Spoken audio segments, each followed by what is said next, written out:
Assalamualaikum warahmatullahi wabarakatuh. Tidak lupa kita mengucap syukur atas kesehatan, keselamatan, ampunan dosa, berkah dan rahmat yang diberikan Allah Subhanahu wa taala kepada kita, yang sampai saat ini masih memberikan kita nafas, membangunkan kita di subuh tadi pagi,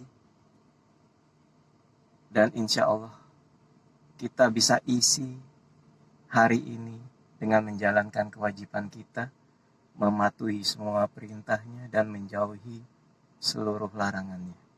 Amin, amin, amin ya robbal alamin. Dan insya Allah selalu ditunjuki oleh beliau jalan yang lurus. Ihdinas siratal mustaqim. Alhamdulillah hirobil alamin. Saya hari ini ingin membahas hal yang sebelumnya selalu menjadi untuk saya mukjizat. Ya, artinya mukjizat itu sesuatu yang barangkali kenapa saya bisa mendapatkannya, ya. Padahal di satu sisi saya tidak menjalankan salah satu syariatnya saat itu. Kita bicara sebelum tahun 2000 ya, atau lebih tepatnya di awal tahun 2000, di akhir tahun 1999. Saat itu saya masih di Bali. Saya menjalankan bisnis water sport dan diving.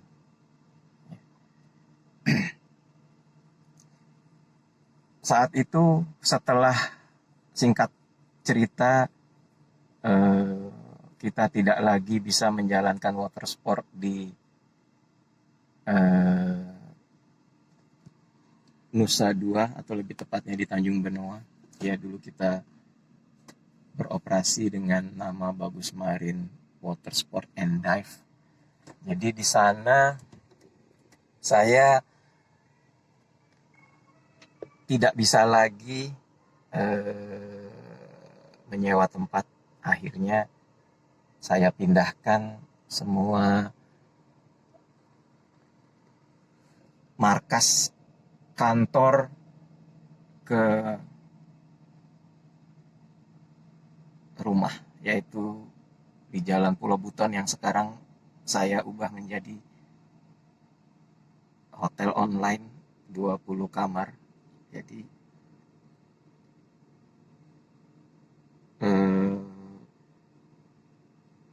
tidak mudah pada saat kita pindah ke rumah, ya, artinya tidak lagi beroperasi secara penuh, di mana ada water sport, ya. Di situ Pak, water sport adalah parasailing, ya, banana boat, jet ski, ya, kemudian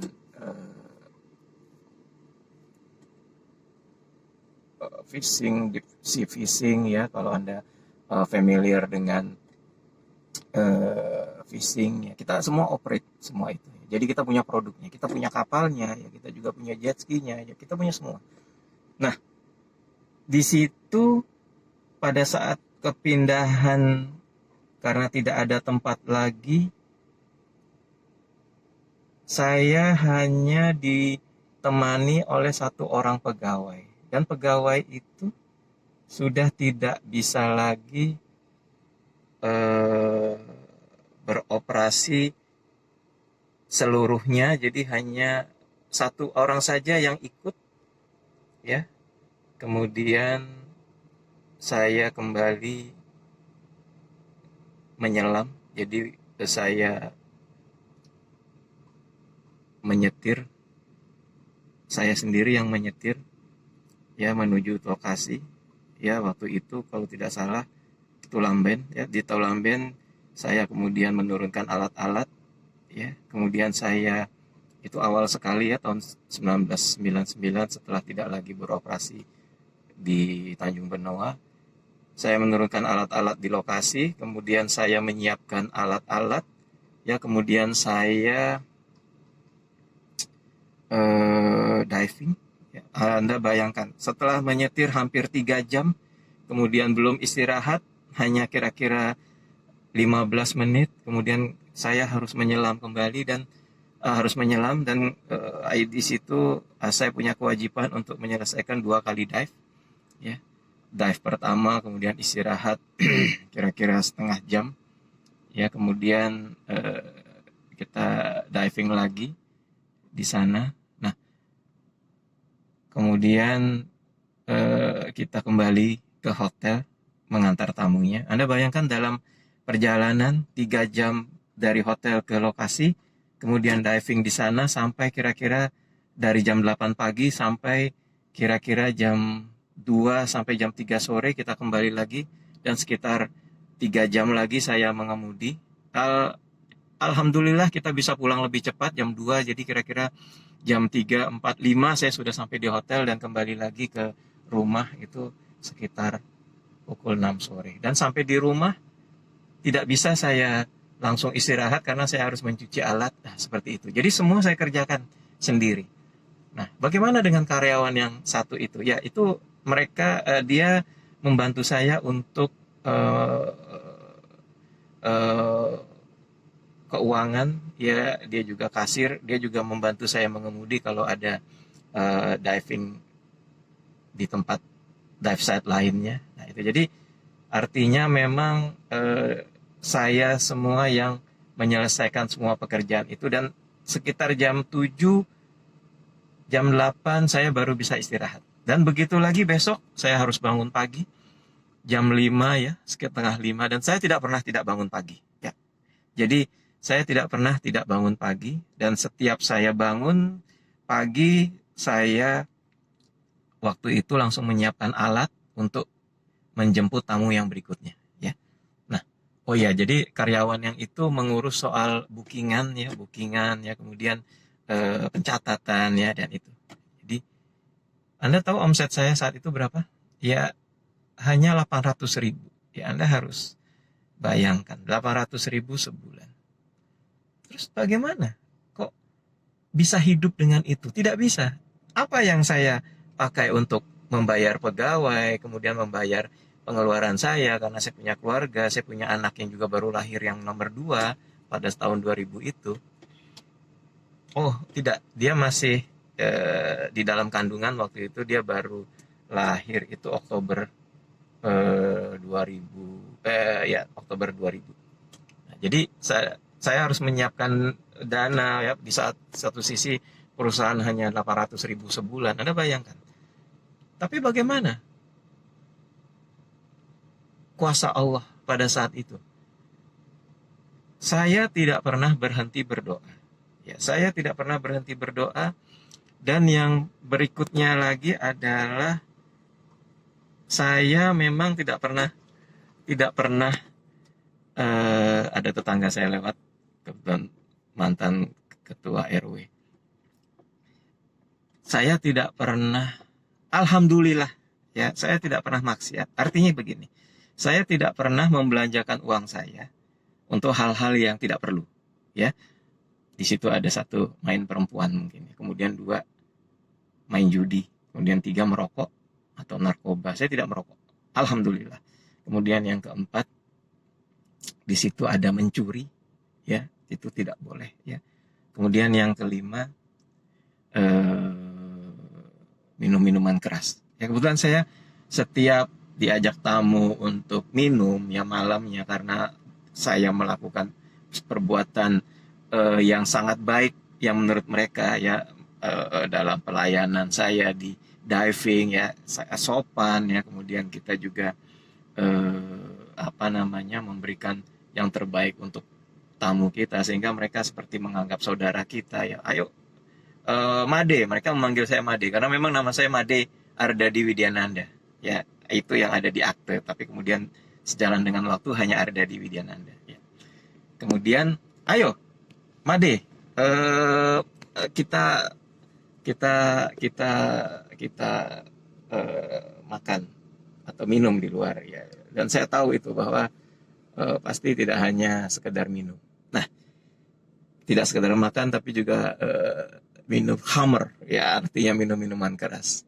Ya, karena di Bali ya. Jadi saya bilang, maaf, saya daripada saya mendekati fitnah ya, ataupun saya tidak bisa menahan keinginan saya untuk minum, atau saya tidak bisa menolak pada saat ditawari ya, saya punya prinsip bahwa lebih baik tidak dimulai sama sekali ya, apapun itu. Jadi kalau Anda merasa bahwa wah, saya bisa tahan kok, oh saya tidak seperti Anda, mungkin Anda punya kehebatan yang lebih di dalam menahan nafsu, saya tidak. Jadi lebih baik saya tidak jalani itu. Dan sedikit saya beritahu bahwa saya tidak punya karyawan perempuan. Saya tidak punya karyawan wanita. Kalaupun ada, ya maaf, itu karena sangat penting mengurus akuntansi dan fisiknya. Anda tidak usah tanya, ya, apakah dia cantik belia atau apa. Oh tidak, jauh dari itu semua.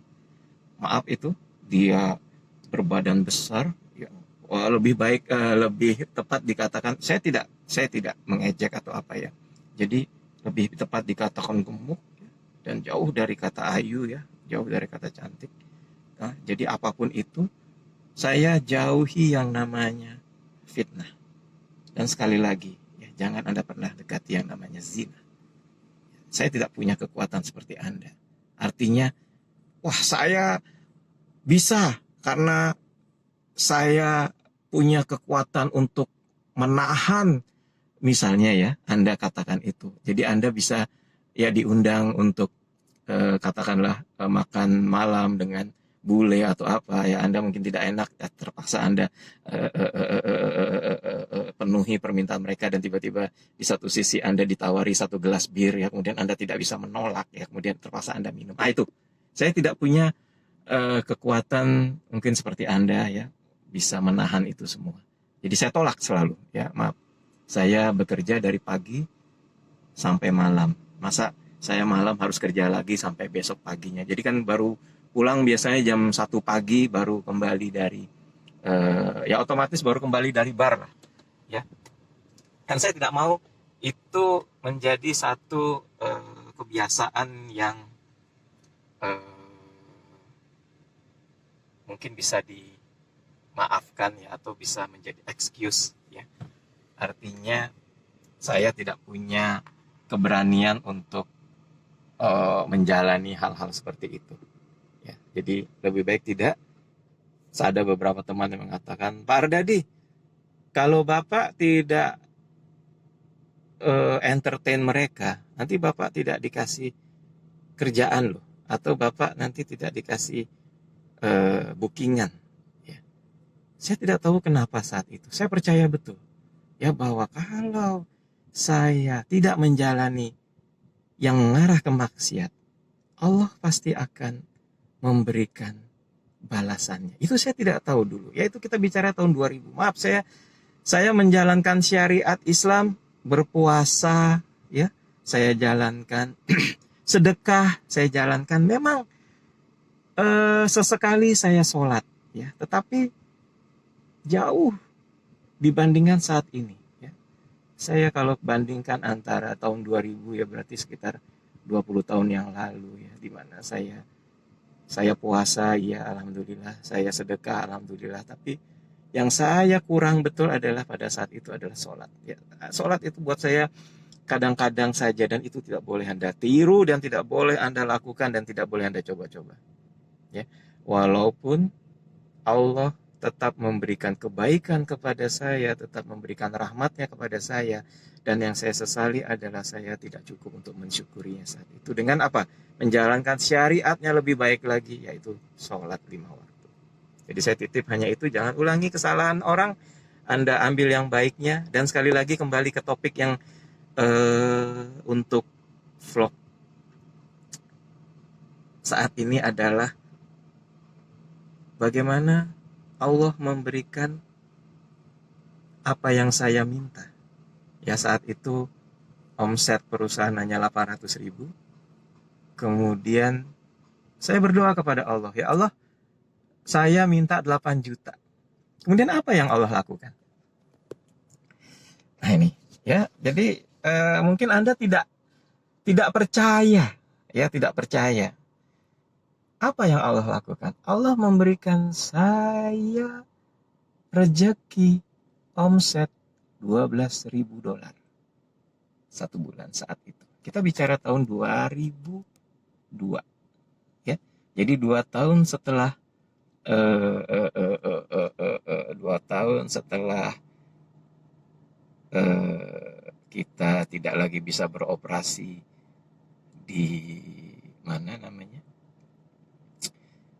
Tanjung Benoa, ya, water sport, kita tidak lagi dikasih izin untuk menyewa, ya, artinya kita tidak lagi dihentikan, artinya tidak bisa lagi boleh menyewa di sana, ya.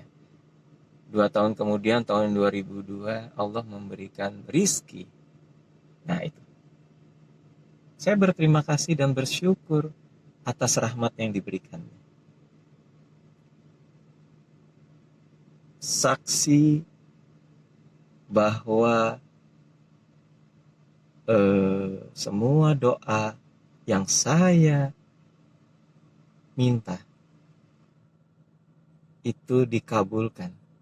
Ada salah satu karyawan saya, ya, Anda boleh bertanya kepada dia, karena beliau itu adalah karyawan saya yang kemudian menjadi general manager, ya, di situ, yang tahu betul bagaimana perjalanan kita dalam masa-masa sulit itu, ya.